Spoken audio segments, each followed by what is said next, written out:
Hello, everybody. Welcome to the CT Sports Talent Show. My name is Christopher Saunders, and please have on with me, rather, Adam O Leary. He's a part of the Newington staff. He's the defensive coordinator. And, dude, great to be able to see you again. It's been some time since we played some ball. It's been a I little know. while. Thanks for having me. It's been almost 10 years, I want to say.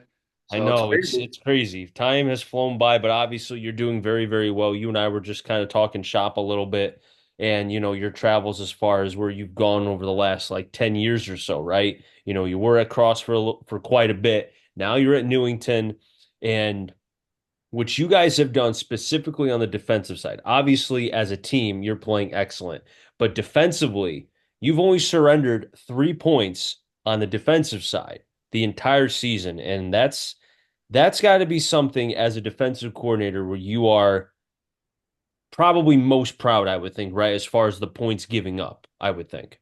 Absolutely. Statistically, it's great to not give up any touchdowns.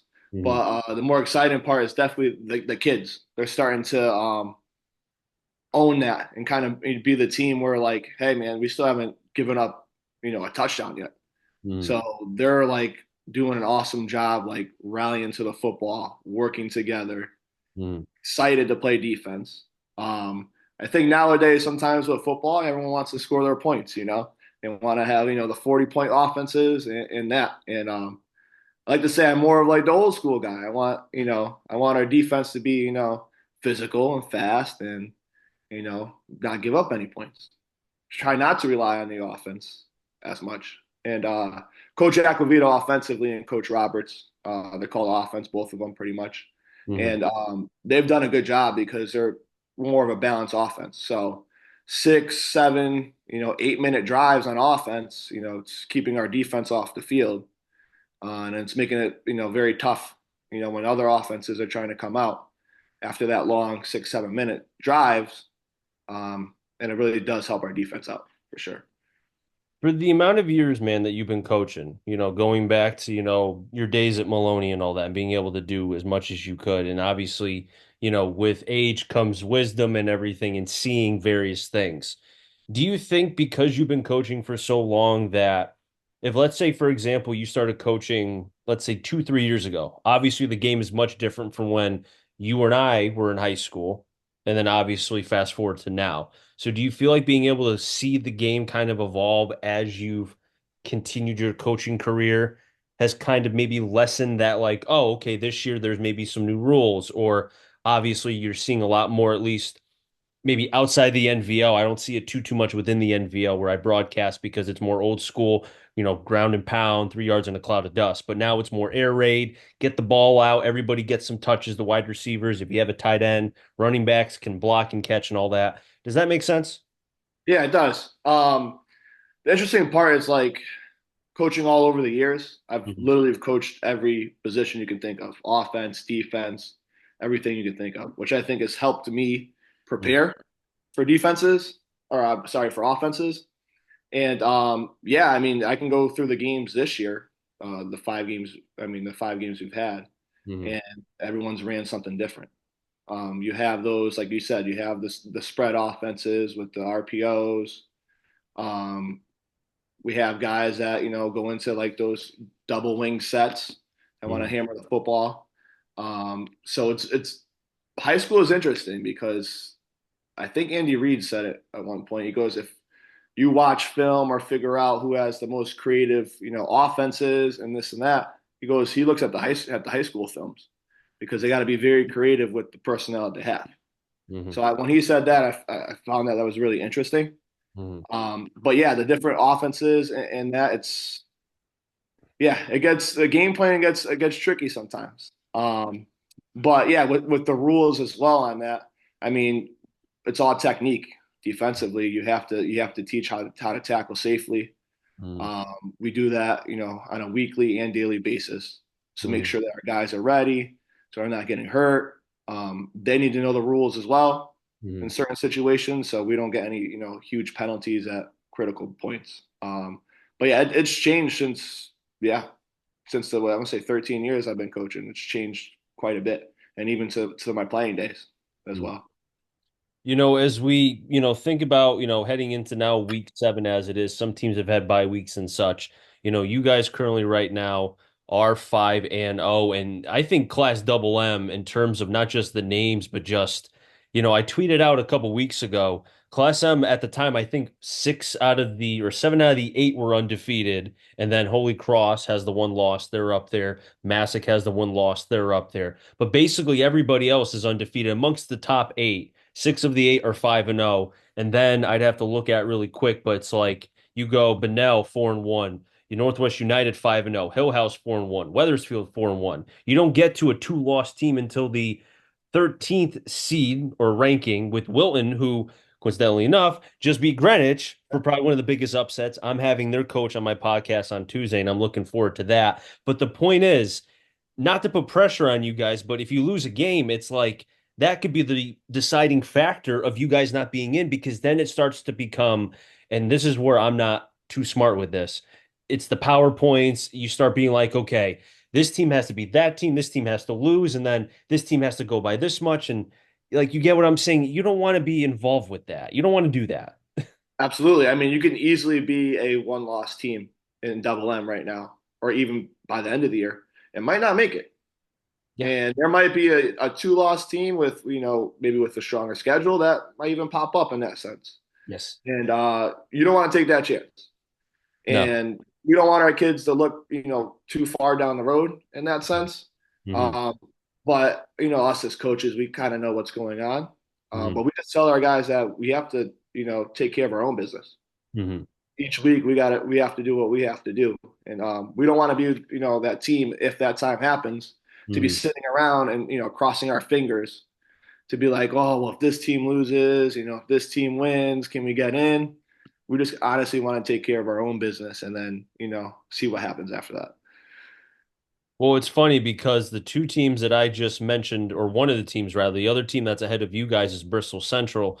You're going to be seeing them in 5 days, part of the CCC conference. People may not know Newington is a part of the CCC conference, one of probably, in my opinion, one of the top conferences in the state of Connecticut because of obviously the talent and the teams and such. But the other team is also Weathersfield. You play them at the end of the year. So it's almost like if you take care of business, and I love Coach McKinnon. I love Coach Pap too at Central. Love them both. Great guys. It's almost like if you guys are to take care of business between that game and the last game, then the in between obviously is not, you're not facing those kind of level in terms of the records. So you would think in terms of favorability, that sways on you guys. Now anybody can win on any given, Friday, Thursday, Saturday, whatever it is. But the point is, I feel like the Bristol Central game is going to be like that playoff kind of game. Weathersfield, same thing, where if you want to make it far in Class Double M and you want to go up against the Windsors, and obviously maybe you match up with Massac if you get that far, you got to take care of business against Central. And Central's thinking the same thing. This is our playoff game. Week 7, that's our first playoff game of the year for us. It starts now. Does that make sense? Yeah, it's definitely a huge matchup coming up this Friday. Before I got on, I was actually game planning some stuff and trying to get ready because that's what I do on my Sundays. Flip on some NFL games and watch some film and try to figure things out and Mhm. talk to my coaches and try to figure things out. But yeah, this one Friday night is, I mean, whoever possibly loses might not be able, to get into double M as we talked about with one loss, or it's just going to be a tougher, Yeah. route to it. Hmm. But I mean, I think Bristol Central is probably thinking the same thing Hmm. that, it's that one that you might need to get before all things are said and done. But yeah, they're a great team. They're a tough team. They've played some, tough matchups. Like New Milford, they played well. The Weathersfield game, of course, was a crazy back and forth game.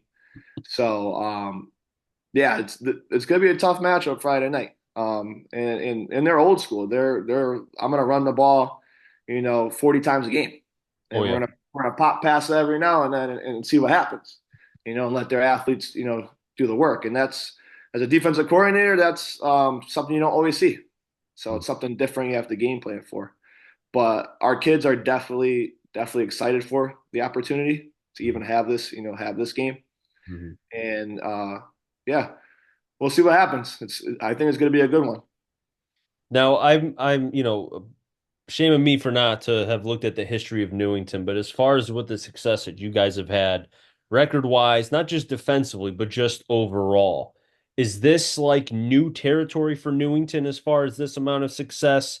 Is this a regular thing, or what's that like? What's it been like recently? So, of course, my second year being here.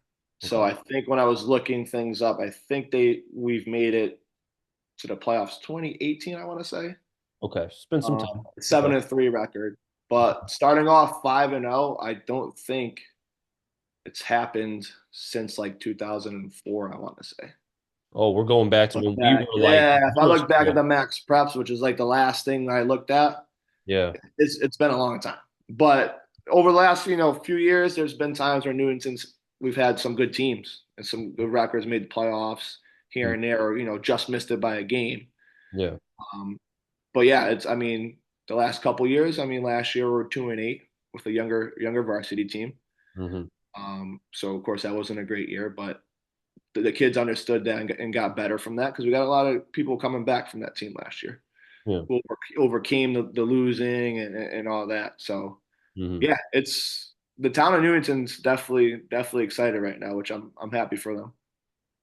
When you think about what the team has been able to accomplish, looking at the defensive side, do you feel like because of like you were telling me the guys are close, they've been probably playing for quite a bit, going back to their Pee Wee days, Pop Warner, the whole nine. Do you feel like because of the fact that you've had them now, because like you said, as far as being the DC and seeing them grow, that now you can go deeper into your defensive playbook? You don't have to take, you don't have to say the plays, but are you able to kind of utilize more of the playbook? Because I know when I've talked to coaches, when they have a young team, not to say, and I don't mean this in a rude way, but it's going to come off rude. They just want to do the basics. They don't want to do all this intricate stuff because the kids are trying to get their feet wet, understand the varsity level, the whole nine. But because of what you have defensively, do you feel like you can do some of those intricate things? Yeah, so pretty much, weekly we've been able to throw some wrinkles here and there that I've been able to put in more than possibly years past when I was coaching.